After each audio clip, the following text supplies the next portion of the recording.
gouvernement congolais si a qui lancé message pour un sexo patriotique moto soit quoi apporter appui na epona kubundisa banguna au bas côté biso bunagana kiwanja Rutshuru toujours sous occupation. Il y a un rebelle M23 soutenu par le Rwanda. Nous allons, au cours de cette émission, au cours de ces magazines, essayer de nous interroger. Est-ce qu'il faut faire la guerre avec le Rwanda aujourd'hui? Est-ce que la voie diplomatique de la négociation, le quoi Union africaine et Sengi, et qu'on résoudre le problème auto-traversé dans le Cannabis au Congo démocratique? C'est autour de ces sujets que nous allons analyser avec quatre éminents invités dans ces studios. Zali Bongo, Ndeko Parole Kamizelo, il y a Nouvelle Long, il y a Adolphe Mozito, Mbote Nayo. Mbote Ndeko Maxime, Mbote Nabako débatteur. Ndeko Bonheur, merci. Ndeko Bonheur. Invité M. Zali Bongo, Ndeko Moïse Kankoundé, il y a Zali Bongo, analyste politique indépendant, observateur, il y a société congolaise, Moïse, société civile. Merci de la présence Nayo. Bonheur n'empêche n'empêche pas balandi au bazuli bakomala ma balanda biso na tonga lelo pesi bangona sombote. Invité monsieur Zali Bongo de Alain Zikatedi, il y a Zali Bongo, Moïse Essidé à Martin Failou. Merci pour la présence de la tonga lelo. Merci de Bonheur, merci na baiki ba congolais bazali à travers non seulement la République mais le monde entier ba prendre biso. Oyo bazili bako kopesa biso mona bango pote bayoka onini Congo ezali pe ba continuer ko liki a été lobby Congo c'est bima libulo bande ko belé avec leur multiples complicités ba ko plonger yango.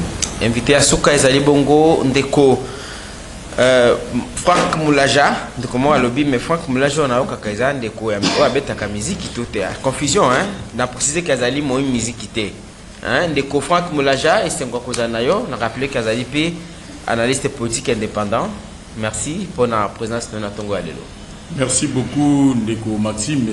Merci pe na bon na repesa ka mbote nanga na ba ko débatteur na ba o balanga biso mingi na cette grande émission. Merci beaucoup. Alors on a préféré na banana yo. Oui. Olandi maman mutna na biso mais to le cater parce que là c'est aussi mangonga rapidement en 30 secondes on peut si idée na aussi fonctionnement en boka quoi les questions fétiches tu l'ingate ko le kayango. Rapidement et puis aborder le sujet autant que Bande Koubaosa la même gymnastique sujet le quoi annoncé tout à l'heure sur questionnement automatoun na Tongo. Est-ce qu'il faut tout ça la guerre na Rwanda comme ultime solution dans la situation tout traversée au regard il y a 3 territoires dans le bas une portion en Bénin Abisso ils allaient pris en otage ils allaient sous occupation et à rebelle et M23. Merci beaucoup Ndeko Bonheur, ceux qui n'ont pas mis balai pour faire la guerre contre les Rwandais, je vous informe, nous sommes déjà en guerre. Parce que Rwanda a mis publiquement qu'il y a des agresseurs, il y a RDC. Donc tout ça déjà en guerre, nous devons seulement nous préparer pour faire cette guerre de façon que Ezong à côté et Outela qui le musée Kabila à Obakayango. Nous devons retourner la guerre de là où elle est venue. Donc nous sommes en guerre, en pleine guerre. Parce que tu as vu que trop c'est trop, il y a eu beaucoup de présidents de la République à Salaki tout. Pour qu'ils savent même où il y a des occidentaux, Macron, au place de Moni Batou et Belé, qui n'est qu'à pouvoir na occidentaux. Il a fait tout parce que tant que Sarkozy a dit Joseph Kabila, Sarkozy a dit que non, il faut que la RDC partage ses richesses avec les voisins. Alors Félix Tshisekedi a monaki qui est bon. Tout ça la richesse est belée. Au lieu que Batou bana kufa pamba, mais tout ça d'une manière officielle. Yo Rwanda yaka osomba biloko ceux qui sur Togi Baizina yo somba biloko d'une façon officielle au foot ba droit on collabore comme ça. Ayaki nango alobité tout ça là on a peut-être bitumbe kosila selon soit ya ba financier ya Kagame ou bien bato ba occidentaux. Mais Tshisekedi a boy guerre lui to kine na ndengwana. Moi qui a signé qui ba accord wana tout ça ba avion ya ba rwandais komiko ya rwandais tout ça de façon qui me kota.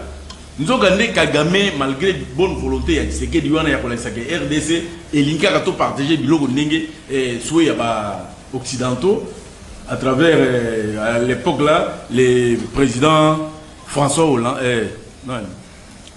Sarkozy, mais Rwanda dit quelqu'un qui a monté Mamabé na Yakobo la cause de Makasi. C'est ce qui fait qu'aujourd'hui, nous sommes obligés de faire la guerre avec les Rwandais. Les Rwandais ne font pas cette guerre-là seule. Il y a un complot international. Au Péza Banda Lumumba, il y a 62 ans, où on cherche toujours à balkaniser les pays. C'est ça la mission principale des anglo-saxons. Et Zalika a balkaniser Mboka Nabiso. Au moment de la guerre, ceux qui baillent, Bazui Goma, Bazui Bukavu, Bazui Touri, Bakote, les Mabakokene, les sous-soutés. Bakokene, les sous-soutés, ils ont fait maintenant, et le Soudan décide, dans Soudan, Soudan. Oui.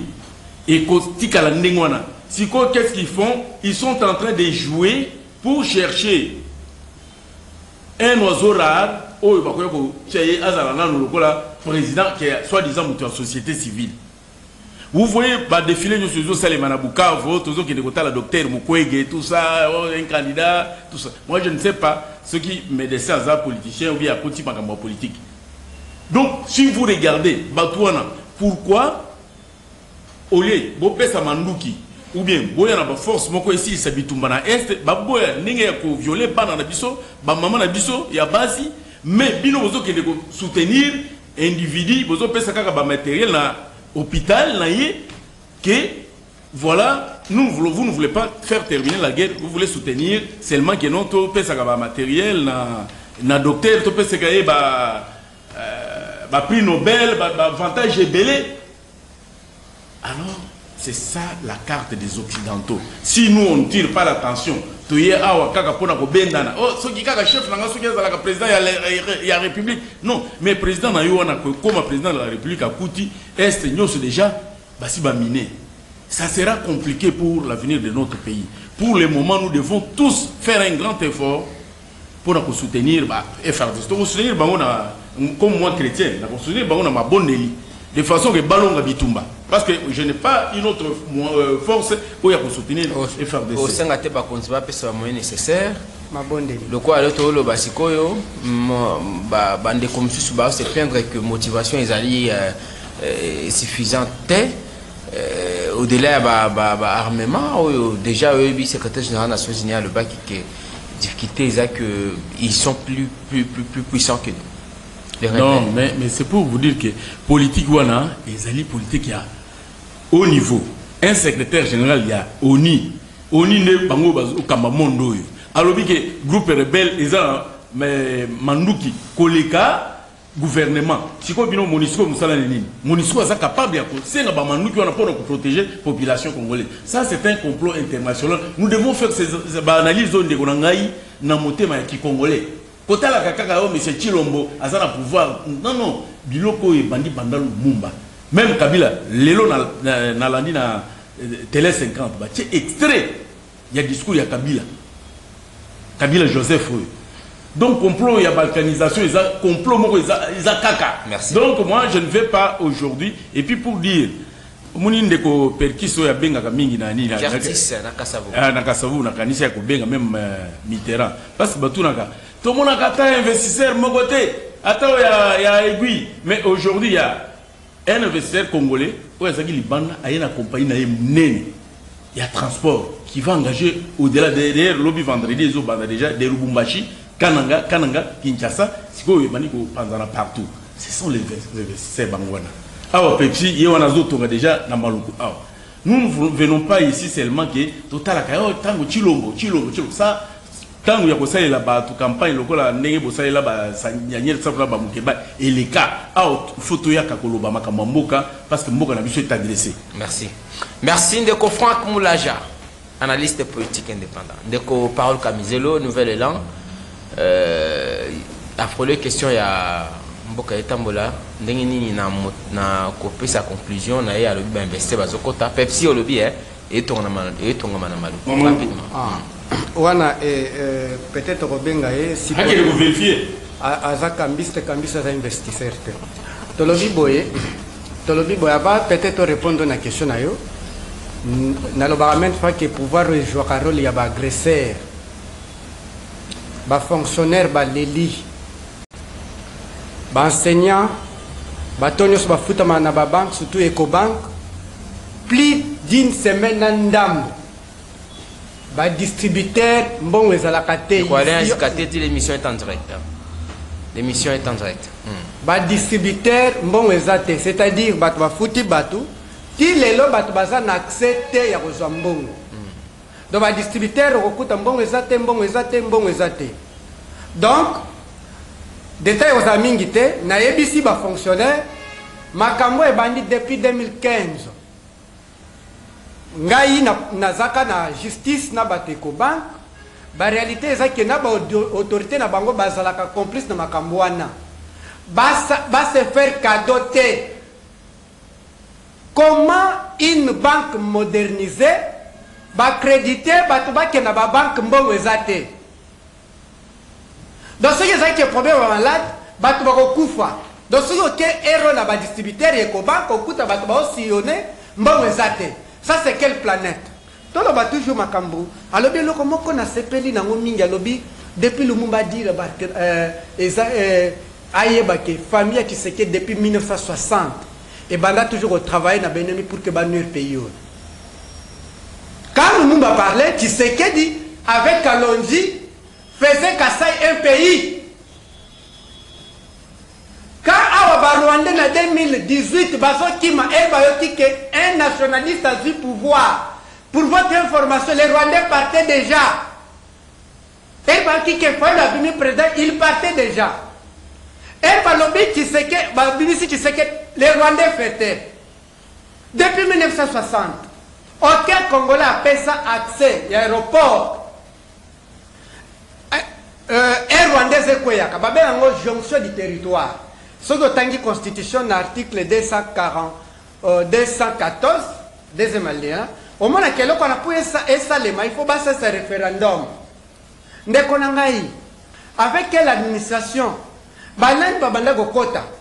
Tala bato makamsu tozomona. Oye sisi bato nyonso mayele. Adolphe Musito lobby, il faut naza un homme d'État, na sala diplomatie. Na Rwanda, ça n'a pas tenu. Nous devons passer dans le rapport de force. Elingi Kolobanini. Toza na yo voisin.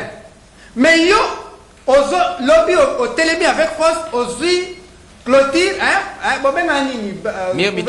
oui, au poussi, aux yeux à 2 mètres. Ngana vandi ote toza ba voisin to vanda ka. Lobby le par on a yo. OK. Lobby aux yeux sous au bac ici 1 mètre. Muto sa biloko anoke na la diplomatie, non, c'est acte de mauvaise foi. En diplomatie, il n'y a pas la bonne foi, ni l'amour, non. C'est rapport de force et les intérêts. Donc, Elingi Kolobaboye, depuis 1960, famille Tshisekedi a été toujours la complicité à Bato Bazo Benga Bato Bazo complice wana. Or, Lumumba ayant refusé. Non, il ne faut pas globaliser la famille Tshisekedi par plutôt des individus qui ont joué le rôle des acteurs politiques. Attendez, en 1960, Kalonji prend Kassai comme pays. Katanga, c'est Tchombe.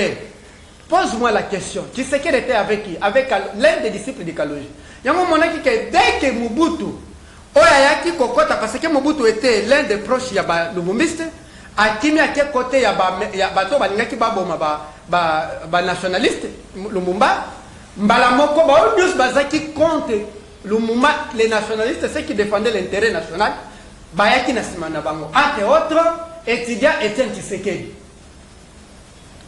Etienne Tshisekedi awa oyoki Willy Ngoma porte-parole ya M23 alobi boye toyaka na Kinshasa tosala 6 mois tozolia na mbongo ya Congolais nani abimisi biso eza Martin Fayulu te eza Adolphe Musito te eza Parole Kamizelo te eza M. Bonner te eza M. Félix Tshisekedi avec son gouvernement na kotangelo ba acte tosimbi 3 Rwandais ce qui était extraordinaire armée et sali déclaration lobby militaire tokangi kombo na ye Kapanda Azana unité Kapanda matriki na ye kapanda commandant unité na ye kapanda ezaki élément tangible ya comme même un conseil à sécurité lobby peut-être landaki ministre des affaires étrangères il y a RDC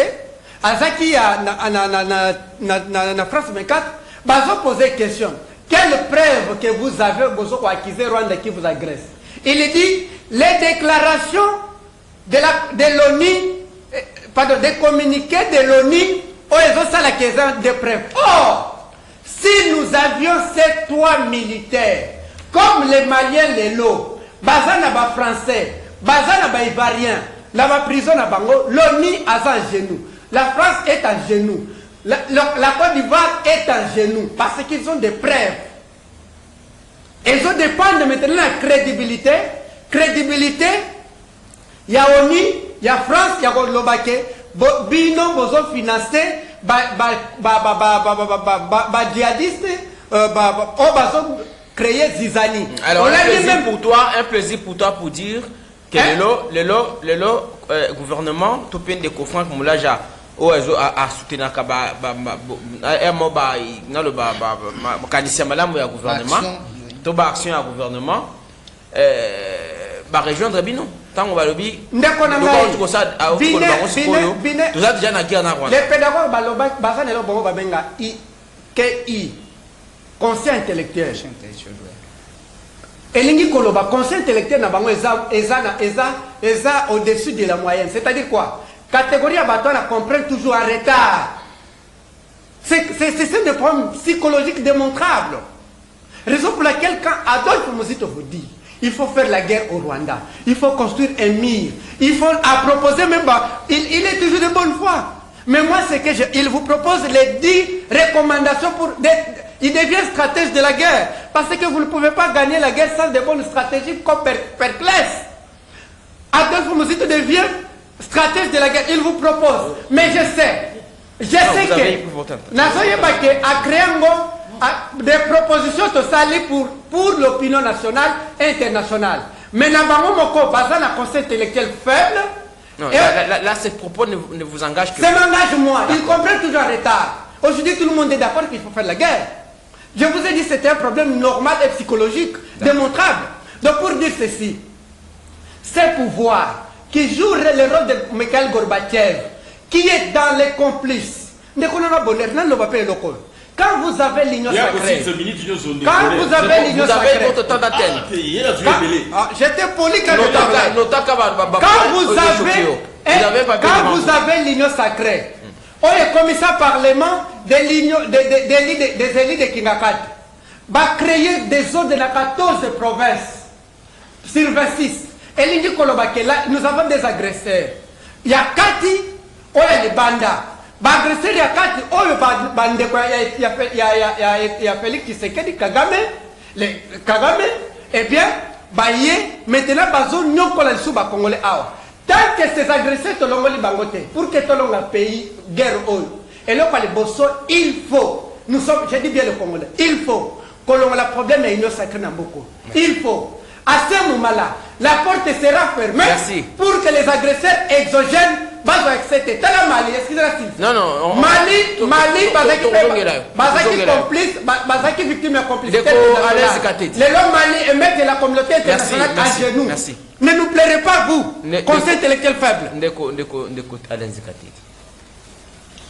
Merci, Ndeko Bonnet. Ezapasi. Oyoki Ndekonanga Moulaja. Oyo azali ali à IDPS. Alobi était déjà toali na guerre, la guerre a été déclenchée. N'évitez Ndeko Bonnet. Guerre ezaka déclenché ndenge nini. Dans le tout tout dans na mboko. Guerre toi na guerre na mboka. Moto ali censé ko déclencher officiellement guerre avant les Kimia. Moto a censé ko déclarer guerre à Tonganda Kulikolo na Mapata. Moto a censé ko déclarer guerre. Il est toujours en costume. na Rolex. Mboka toi na ongé déjà non on est bonheur. On doit prendre la chose de sérieux. Mais ça vous allez kamoyo awa ne ko bonheur. Tel comportement, attitude, caractère, il y a Zelensky. Moutou à la guerre.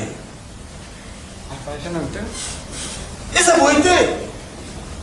Ceux qui tombent à la tolo qui non, maintenant là, les Ukrainiens vont voir la magie, c'est parce qu'il y a eu un appel patriotique. Et on va mettre nos égos de côté. Tout à la beaucoup à l'issue, on va combattre la biseau. Mais yo moni. Comment se comporte Moto Tokobenga Nekotilo? Donc, cessez de se moquer aux Congolais pour dire que nous sommes en guerre. On le dit de soutien à FRDC. Non. Meilleure manière, on le dit, on a dit, on a allé à IDPS, Franck Moulaja. Meilleure manière pour soutenir le FRDC, c'est de disponibiliser un budget conséquent.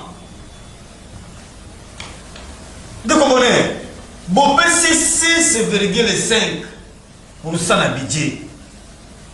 Bon, c'est en armée pour abonner tout. Pour la défense. La défense, merci. La défense, on peut faire na budget, on peut faire la défense. Bon, le 2 tiers, il y a budget et qui est en fonctionnement. Ah, mais on se moque de qui? Pendant que il faut que d'équipement, bon logistique, on peut faire face à Makamoyo, bon motiver le collègue de Maslow, bon motiver bateau à front, soldat malamou, etc. Et fonctionnement peut examiner, mais aujourd'hui, 2 tiers, on voit qu'il y a un fonctionnement, il y a 6,5. Mais il y a des bonheur. On se moque de qui? De la défense congolaise ou quoi? Donc, on y a quoi là? Qu'est-ce que l'on dit? Ndeko Tshilombo, avec sa diplomatie, à la qui va limite naïe. Na minute la guerre est comme inévitable. Ceux qui ont allé, bandeko na biso ya Kiba. Baya ko sala constat moko na tanga Fidel Castro. Balobi pona biso ennemi na biso ya makasi dans les États-Unis. Et ko senga poto faire face aux États-Unis na makabele ba belite belé et ko senga été totia mbongo ya makasi ya malunga na défense. Budget na bango pardon partie eza consacré la défense, ba réfléchir comment contourner obstacle. Nous on a abonné. Tu proposes bango boye. Boloba que Burkina ko mobiliser 10 milliards en 2021. 2022 pardon. Bon, réduction de compte au monde de madame Salamité. Mais avec l'embellie quand même financier et autres, tout le monde qui effectivement bien que Congo en moni tous allez dans l'économie où il faut que la sens unique en matière première. Vous oubliez que l'homme veut basculer qui agriculture et autres, vous en avez un. Mais tu as dit comme la 14 ok. Vous avez 4 milliards. 4 milliards qui a 10 milliards au total dans 2022 et qui a continué en 2023. Mais 4 milliards to bois comme wapi l'armée. Oh wapi total n'importe qui na fonctionnement, n'importe qui équipement, n'importe qui la place. Les lois ne pour abonner. Nous ne pouvons que faire réfléchir le Rwanda ce qui to bonisi armée dans mission interne. To démontrer en gros que moto mon côté pays mon côté a gagné l'adversaire de Makasi n'a côté appui à Libanda. Yo mon les hommes maintenant ils disent quoi, mais comment on va se retrouver tous agressés par et Rwanda et Ouganda. Mais on continue qu'on a IPDF pour vous mettre des mamans. Bon ceux qui ont été bon gens ambassadeurs na bango au qui est out. Et selon certaines sources, il y a une de Kobonel. La diplomatie et Katanité na Rwanda. Bien qu'on explique carrément. Tu es sûr qu'on a fait des sous ya Congo. De Kobonais. Tovan na Mboko yo. Nous avons tous les ambassadeurs na Rwanda. Tu peux te rendre compte. Les derniers ambassadeurs ya Congo. Maître Nkulu. Oyazonga. Tous les ambassadeurs na Rwanda. Mais quel pays? Pendant que Rwanda est un ambassadeur au Congo. Qui fait des déclarations. Ça c'est quel pays ça? On a un chargé d'affaires, je pense. Papa, quand on est ambassadeur, il va chargé d'affaires. Mais nous sommes où finalement? Quelle diplomatie? Nous sommes où?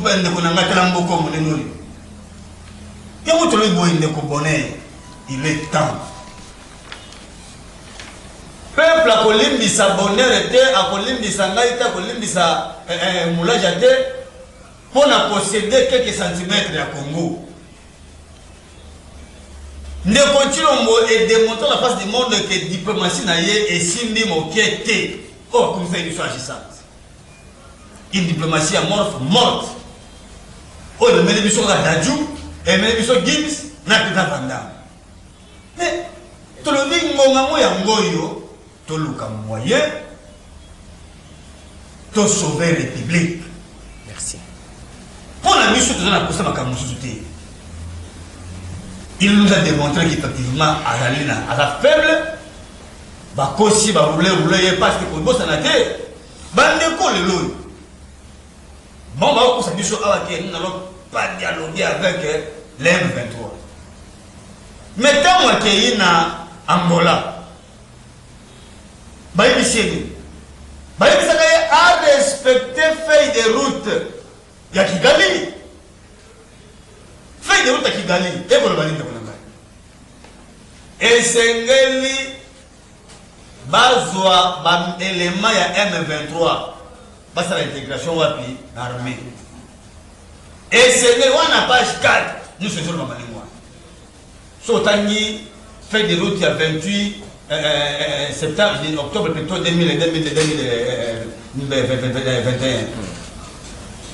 Madame Sessouli, et Sengeli Batowana, base à part active dans l'activité politico-administrative il y a Congo. Donc, les lecteurs et les éligibles. Et Sengeli Bakende, quoi amnistier Bango, Yango Moni, Batukwa Mokanda Moko, Batindeli, auditeur général Nabiso, après quoi amnistier Batowana, Merci. Et au moins, on se soit autocobang. Tout comme on a en matière, on a une session où on a parlé dans l'Assemblée nationale, tout a parlé mal à Catholique. Et c'est la proposition de la loi sur l'amnistie. Merci. Il est temps. Pour nous construire ma caméra, même qui était mon combattant, à 4 même voyage, alors nous avons les 13 pour que à ça l'appel dans ma commandement de Nyoso, tout est de jouer compris. Au passage avec M. Chilombo. Bogue Koyambaye.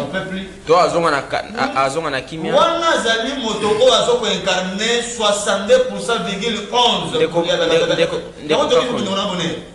Akuyambama na triomphe pour vous démontrer la face du monde qu'il est venu avec l'unité et la cohésion nationale. Merci. Merci beaucoup Ndeko Bonheur pour maloba aussi le copé Sangai. Au moins tant que tobeta ka masolo mboka, il faut tous à la quand même surtout masolo Italie intégrité nationale. Surtout masolo Italie via Batu. Il faut que beta on a moi na motema pena mais koyoka ndeko na biso papa Frank Moulaja makambo akoloba eza kopesa pasi.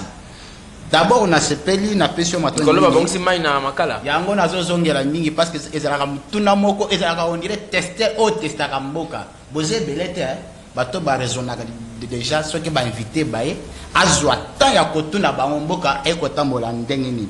Biso na quartier Fidi na commune na Makala mayebi makate. Mais je crois tant que mboka azwaki mikano na ya 100 jours bachela biso batio na programme wana tilelo na quartier Fidi wana mai ebimakate courant ebimakate pour preuve batebele ba commencer ki avanda na commune Makala il faut ayoka soni, il faut appeler sa adresse ya rompengaba. Donc batobele ba comme kobanga on dirait bazo ka soni ya ko bateke non ngai na vana na makala pona nini bongo.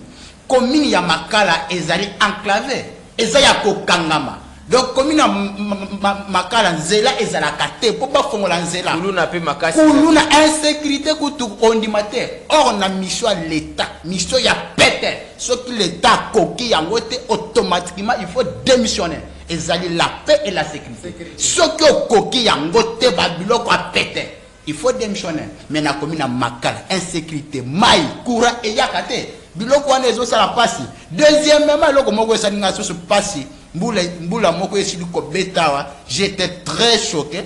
Quand la palais du peuple ezindi na binzambe na ngai. Toza dirigé na batu ou bien est-ce que baye ce qu'on appelle en sciences politique l'urbanisme précède de l'homme. Avant na kotonga, avant ko sabilo il faut ko koyeba a ozo mona o mulendo sa kombi na Daniel Safu bazo bunda po anini parce que bazo teka. Gouvernement oyo baza na projet ya urbanisme. Malu pesa vide.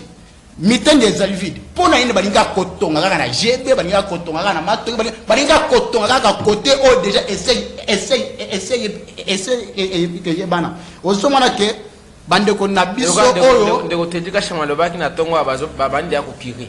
Wapi wana ngana kita parce que makambo ngana betela kayo ezalaka makambo vraiment ya terrain.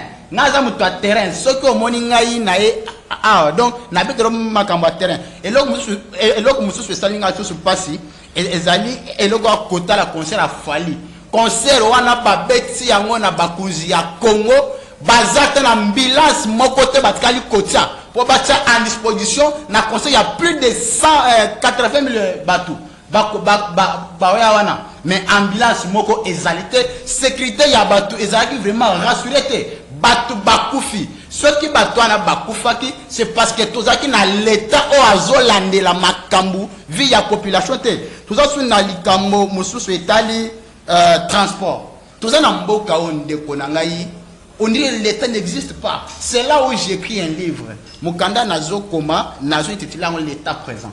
Donc ce qui l'état azalité donc tozo on dirait toza na jungle merci papa nangai toza na jungle comment amélioration ndenge mbule beti bato ndenge mbule beti botanga na peste exemple il y a palais du peuple ceux qui parlaient du peuple bazo pepa yango bongo sko makala esika oyo ba eli national bazo ya ko représenter biso ezozinda bongo na makala ke uzala ndeni pende ko nanga zo bazo kire ça fait très mal likambu ya transport je ne comprends rien azali wana ko tune mitu parce que jende mutu na makoki ndeko tika chama ayaki déjà ki mais mutu na ngezali boy transport na ville de Kinshasa comment na tongo mutu akome batna 1000 francs na poko amemi ba on a 5000 mutu na zo banga te na tongo mutu a moto azo na mutu par exemple na 2000 francs aya tiko na victoire na poko il faut taxer 8000 francs azobanga te en pleine ville azobanga te parce que ayebi que l'état azate donc l'état n'existe pas ndenga nazalia donc l'avantage pour moi c'est que nazo raisonner en indépendance donc naza conseiller naza robot communicateur batenga maloba te que kendolo baboyboy c'est que moi je vous dis eza ba maloba vrai eza ba chose vrai ozuli kambuya etali changu parce que ngai naza na Kinshasa mais nazwaka tant kolandela vie ya bakinois ezali ndenge na kosenga na ndeko papa Moulaja jena za proche ya gouvernement proche ya IDPS ko banda kingasani bata séparateur degré ya accident ezo salema wana côté ya report même onani nani vice gouverneur nani nani j'ai coco ye moko pe azaki pe accident wana ye nakasongo mutuka na bango ebebi déposer bakofi mais na sali plaidoyer wana poete basa séparateur côté kuna deuxièmement na sengi na makambo etali aram wana balia biso l'état incompétent oye na pouvoir parce que il faut na rectifier ce eloko moko bato ya union sacrée ce que bengi l'état incompétent pour na bango finité. tant babé incompétent aux incompétents c'est que makambo ba pesa que au sala soko sali yango to za na kombo musu to ko pesa ote aux incompétents les za na ngirité ezaka qualification to qualifier que aux ko kate na senya makambo etali bis academia ngai ni nazali na ifasiki ngai nazali étudiant alors bisi ya académie ngamoko na futa transport na tina palais du peuple c'était le 10 février 2022 na comment na palais du peuple mokunza mboka yepe aya ba promesse pe le kate bon to boite mais promesse ezali ya muzitu promesse ya fayulu promesse ya matata po bato bazana na opposition mais yo tango zali wana pouvoir et la kate pouvoir il faut ko agir bis académie ezo mona na te et en plus ce qui besoin des acquis palissade aux hommes la tête député c'est là où je profite na micro na yo pour na remercier confrère na yo ndeko Zulu atalisa biso donc il solo ala que zalaki corruption et pas ndeko Eliezer à l'écart ba top Congo pour témoigner à haute voix en disant que non palissade ndé bozo na ngo boye ezali beauté mais tango siko makambi à 21 000 dollars hier totali kaka na fiche de paye ya de connaître la kisa biso place au barata ka binombo totikala komona te merci de Moïse Kankonde na rappeler que azalaka toujours fan ya social ya ba congolais kasi te ko palisadu kwana muko bakufa na matadiki bala 26 ma bakufa je me suis déplacé na komati matadiki bala na mona bazwa mama na bacha bango na kati ya 257 chose grave pour na peso kanda papa na ngai mukolo bazwa kunda ba mama wana na lunga rompo ngaba tikitambo velodrome et loko salanga passe za kota la drapeau ya IDPS drapeau ya HDC na drapeau ya bato Argentine bazo tuna bango bomoni nini ndenge gouvernement zo kunda bato na bizambe na ngai est-ce que bato baza na politique de prévention parce que na Congo ezaka na politique de conséquences bazo yebate que non il faut nous prévenir parce que gouvernement c'est prévoir mais na Congo makambo tolobela kabila trop aujourd'hui ça continue 30 secondes non aussi si tu en as 30 secondes de répondre à la question. Sauf que ça, oui, aux pour ou contre dans le bar guerre. Makambo etali guerre ngai nazana na makokite ya koloba oui on parce que muya ya auti koloba yango toza prêté ya ko attaquer au Rwanda parce que tozo privilégié vie ya bato or na relation internationale et ça a 3 agressions eux la ça peut que mboko bazo agresser biso mais au Rwanda la biso déjà que non sur le plan sur l'agression verbale. Déjà, Kagame a menacé Bisso. Sur l'agression sexuelle, Bama Bisso a violé Bango. Sur quoi? Sur l'agression corporelle, Rwanda a agressé Bisso. C'est quoi? Ah, Mouya a zolela. Totoko kate, parce que vie à battre. Or, bande kunanga bazo kufa. Natonga lelo kakande tocho kozalabo. Na ucho kopesa de konanga information. Na Bukavu manifestation ezali. Ba infirmier bazo marché. Pourquoi? C'est parce que moko na bango baboma kie bazolo ba insécurité ezali na kati bisika na bango sala musala. Guerre na combien bango budget ya combien pour to banda guerre. Donc je crois que makambo etali guerre toko kate. Ndeko Franck Moulaja. Oui, merci monsieur Bonheur. Nayoki pasi makasi. Par rapport à l'intervention il y a compatriote nanga congolais Misato. Donc ce sont les gens qui sont les fanatiques des individus mais qui n'aiment pas le pays. Et on l'a ici clairement que Bango Balingi Mbokate, ils aiment seulement jour Fayoulou à cause de la présidente, jour Mouzito à cause de la présidente, Nemboka et Tambola bien. Mokeza la situation ya Bitumba. Bitumba Oyo même Yemoko Adolphe Mouzito qui avait déclaré que Tokotia insécurité pour investir Bayate. Donc quelqu'un qui a parlé ouvertement comme ça. Moutouana même les lots, ceux qui ont côté qui na mboka na côté à grand bandou Oyo. Ezakaba l'arme des crocodiles. Je dis bien l'arme des crocodiles parce que au privé bandekonayo misala ceux qui va investir baye la plupart des gens de Bandundu ils ont étudié bangonde bakosation qui est la fonction publique à belé je peux dire 70% sont les gens de Bandundu mais si ko bana o ba uti ko silisa ba kamiser le yoso bazo lela si si vous refusez vous coacher sécurité dans Mboka que c'est parce que tu sais que dîner vous dois diriger, il faut que vous soyez aussi ça. Camisola Leli.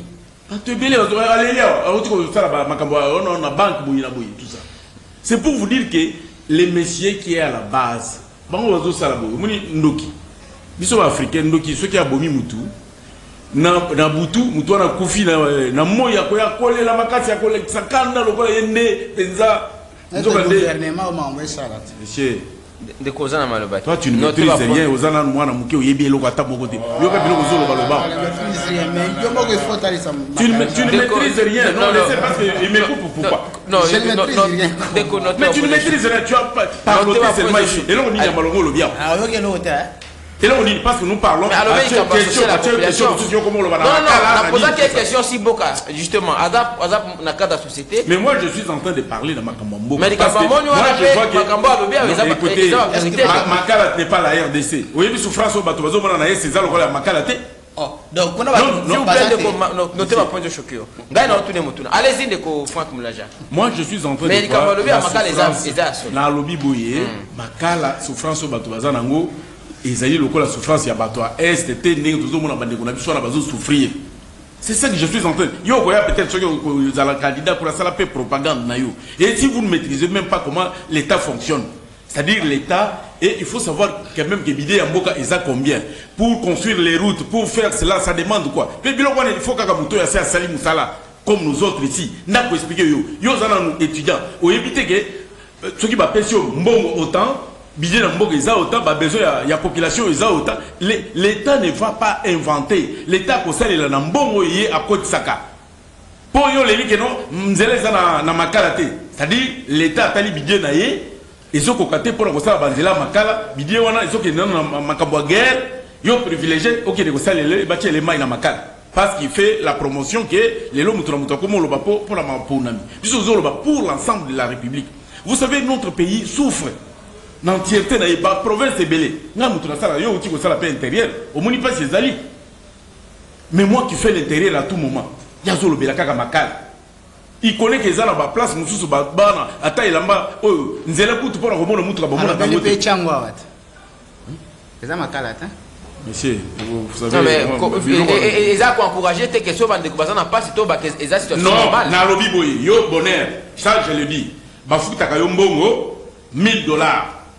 Mais aux ana bana 8 ba besoin ya bana wana ezo comme ba $3000 mais zakaka urgent zakaka ba besoin nécessaire mais salaire de zakaya $1000 qu'est-ce que tu peux faire au colo ba nan to privilégié moi mbala mi balé le cola na ko dépenser $600 pour na bana mi balé 400 et biso pour la kolia tant on a ko bakisa moi o kola na ko sala c'est comme ça qu'on gère même le pays.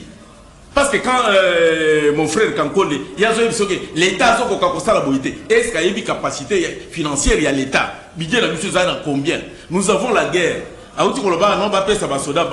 Nous tous, nous avons suivi ici les ministres de Finances. À Lobby, dans le mois de novembre, ils ont dépensé $100 millions pour le Makambo armé. Il y a des 6,6 ou 2,5 qui est dans le fonctionnement. Ils connaissent le fonctionnement de l'armée. La formation militaire. Et ça fonctionnement. L'école, l'académie militaire, et ça fonctionnement. Pour avoir des bons militaires, on doit les former. Mais si comme quand on dit le fonctionnement, c'est quoi? L'école, ils ont formé militaires. Oyebi kene na info autant ndenge ba formaka ba militaire ils sont nourris ils sont habillés ba biloko ebele ba transport na bango carburant ba biloko